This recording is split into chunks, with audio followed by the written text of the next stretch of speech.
Hey guys, Johnny here with the top 10 types of men that repel women. Which one are you? Come after me. I'm a man. I'm 30. Now, I know when I was married, I was displaying at least 6, 7, maybe 8 of these behaviors.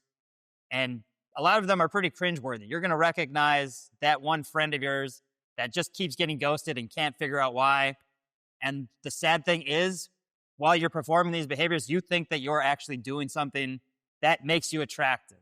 So stay tuned for the video. Let's figure out which one you are. And don't worry, we all display at least one of these at some point. I am the king of the mountaintop. I reign supreme over everyone in this school. I am the golden god of this place. I reign supreme. The first guy is the people pleaser. This guy will say and do anything to get people to like him. He thinks that by being agreeable, people will see what a good man he is. This was definitely me. If my wife was upset, I would do anything I could to make sure she was happy so that I didn't lose any love. If someone didn't like me, I would bend over backwards trying to win them over. Do I need to be liked? Absolutely not. I like to be liked. I enjoy being liked. I have to be liked. But it's not like this compulsive need to be liked, like my need to be praised. Here's the thing. When you're trying to please everybody, you actually become unlikable. You're not able to express your authentic self. You don't express your own opinions. And women don't get turned on by a man that has to hide who he is. They want somebody who's authentic, can stand up for their beliefs, and shows who they really are. Scott defines who I am as a person, and I will never turn my back on Scott. Huh! The second kind of guy is the validation seeker. He is desperate for people to know how successful he is, how much money he makes, the people he knows, anything that can show that he's worthy. I worked too hard to you. I worked too hard. I am a division manager in charge of 29 people. I drive a Dodge Stratus. Validation seeking is just insecurity. Insecurity about who you are, what you bring to the table, your confidence level. It's showing you don't feel you're good enough as is, and everybody needs to know that you bring something to the table.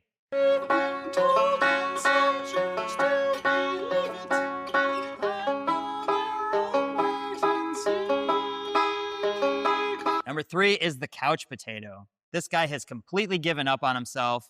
He doesn't work out. He doesn't try to learn new things. He's not trying to advance his life in any way.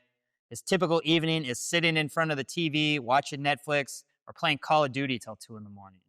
I was definitely this guy. My ideal weekend was wake up as early as I could, play some World of Warcraft, hope my wife had something to do so I could continue to game all day. And then we came home, it was watching The Office or some movie. Well, because I realized that everything I've been doing up to now, the bathing, the brushing, the changing of the socks, the being nice to people, the trying to succeed, it's all for nothing. All those things are designed to attract.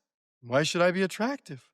I'm married with children. Everybody needs some downtime. Everybody needs stress relief. But if your major achievement for the weekend was getting the highest kill-death ratio in Call of Duty, you're becoming unattractive. Women want a guy with goals, with some purpose, some drive, who wants to build something, not somebody whose main goal is to get to the next level in a video game. Woo! That game is fun. Oh my God. Number 4 is the self-sacrificing man. This guy will give up everything to show how devoted he is to his girl. If he's got friends that she doesn't like, he'll abandon them. If he's got hobbies or interests that take away time from her, he'll get rid of those. He'll basically change his entire personality to show how committed he is to the relationship. Don't do the I'll forget it thing. Right, look, I'm sorry, okay?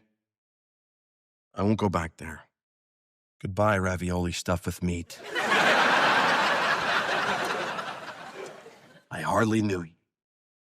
Here's the problem with this behavior. She actually loses respect for you. She doesn't want you to become a shell of what you used to be. She fell for the guy who had friends, who had interests, who had his own hobbies. And when you get rid of those things, you become boring. You're boring. Number 5 is the jealous man. She can't even bring up another man's name without making this guy upset. This guy checks her phone, is always wondering where she's at, who she's been with. Every day, it's like an interrogation, trying to figure out what she's been up to. And I admit I was in this boat as well. Anytime she mentioned she found somebody attractive or that she had been talking to somebody at work, I immediately got jealous and wondered, what is going on with this situation? Can't a guy send a barbershop quartet to his girlfriend's office anymore? Please, Ross, it was so obvious. It was like you were marking your territory. I mean, you might as well have just come in and peed all around my desk. Jealousy isn't helping your relationship. It's actually poisoning it. Nothing is going to push a woman away faster than a man who does not trust his own value. Jealousy just shows you're insecure with who you are, you don't have the confidence to keep her around, and you're always worried that you're never going to be enough. The more you act jealous, the more likely you are to push her into the scenario that you don't want. Jealous, are you? Jealous? Oh, come on, Sandy. Don't make me laugh. Ha, ha, ha. The sixth type of guy is the workaholic. This guy believes that he's grinding for the relationship, but really he's just hiding from it. He's working 70 hours a week. He's on his phone during dinner. He's canceling date nights for conference calls. He believes that he's being a good provider by being married to his job. He stays up late. He's taking his laptop on vacation. He's always got just one more email to send. He's wrapping his entire identity into his work performance. Take no responsibility for anything that goes on in this house. Pay the bills, clothes on your back, the damn stables. Don't you dare. That's great that this guy's successful and can provide resources, but in her mind, she's thinking, I didn't sign up to date your job. She'd be much happier with less money and more of your presence, because what's the point of having a successful boyfriend if he's never around to share any time with? Kevin, I'll never see you anymore. And now that you've got this big case, it's just only gonna get worse. The seventh type of guy that repels women is the control freak. Everything has to be done exactly his way. Dishwasher has to be unloaded a specific way. Towels have to be folded just right. Every basic task gets critiqued. He's confusing micromanagement for leadership. And when things aren't done exactly to his standards, he gets frustrated and he thinks making these little corrections is helpful, but it's actually very controlled. Everything in here as it should be? I don't know why I forgot. Well, we all forget things. That's what reminding is for. Real strength is not about control. It's about building safety and trust. When you're micromanaging your girlfriend, she feels that you're not being a leader, but you're being more of a boss, and she's the employee. She did not sign up to work for you. Well, I thought I remembered you saying that you wanted to express yourself. Yeah, you know what? Yeah, I do. I do want to express myself. Okay? And I don't need 37 pieces of flair to do it. Number 8 is the indecisive man. This guy cannot make a decision to save his life. What do you want for dinner? I don't know. What do you want for dinner? Where do you want to go this weekend? I don't know. Where do you want to go this weekend? What movie should we get? I don't know. What do you feel like watching? This was me. I thought being easygoing meant I was being a good, supportive husband. But really, what it was showing was that I wasn't a leader.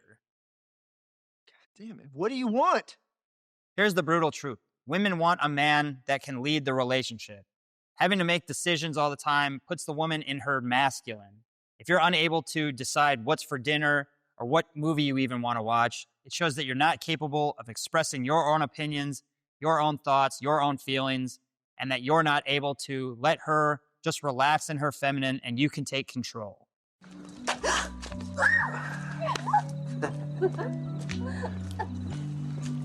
Number 9 is the emotional stonewaller. This guy thinks showing any emotion makes him weak, so he bottles up everything.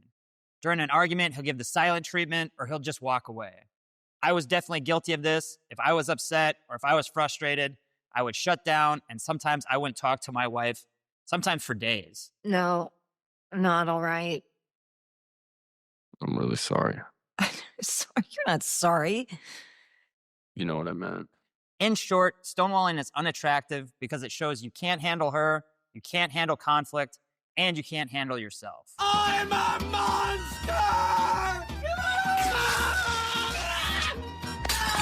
And finally, number 10, the romantic dreamer. This guy is head over heels after 2 dates. He's already daydreaming about moving in together, planning vacations, talking about forever. He thinks that sending flowers or writing love notes every day is gonna lock her in. But here's the thing, he's not actually in love with her. He's in love with the idea of being in love. And you're looking at me with that look, and it's like... What? It's What? Like, let's fall in love and get married and have kids and drive them to soccer practice. I'm not going to force sports on them unless they're interested. When you come on too strong, it doesn't feel romantic. It feels needy. What you see as devotion, she's actually seen as desperation. She's not feeling flattered. She's feeling pressured that you're trying to force a connection that hasn't had time to grow. Well, come on stage and join me in this thing called matrimony. Please say yes and do not bone me, please. Just marry me.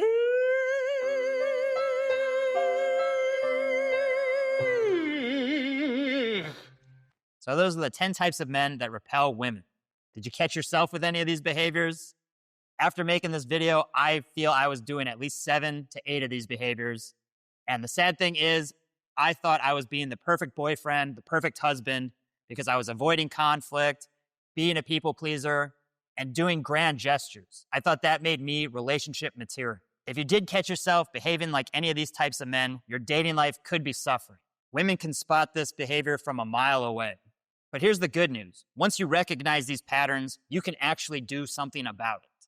After my divorce, I had to completely rebuild myself from the ground up. I had to learn how to set boundaries, how to be decisive, and how to be emotionally available without being needy.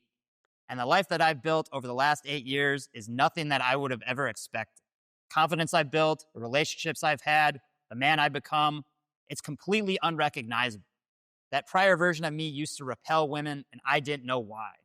If you're ready to stop being a man that repels women and get them to actually want to be with you, drop a comment, let me know which of these struck home with you. And if you're really serious about changing your life around, building your confidence, getting the dating life that you want, there's a free clarity call in the description. Hop on there, and we'll get you a plan of action to get you moving forward. That's it for this video. I hope it was helpful for you. Awareness is the first key in being able to make any sort of progress. So let me know which of these hit home, and we'll see you in the next one.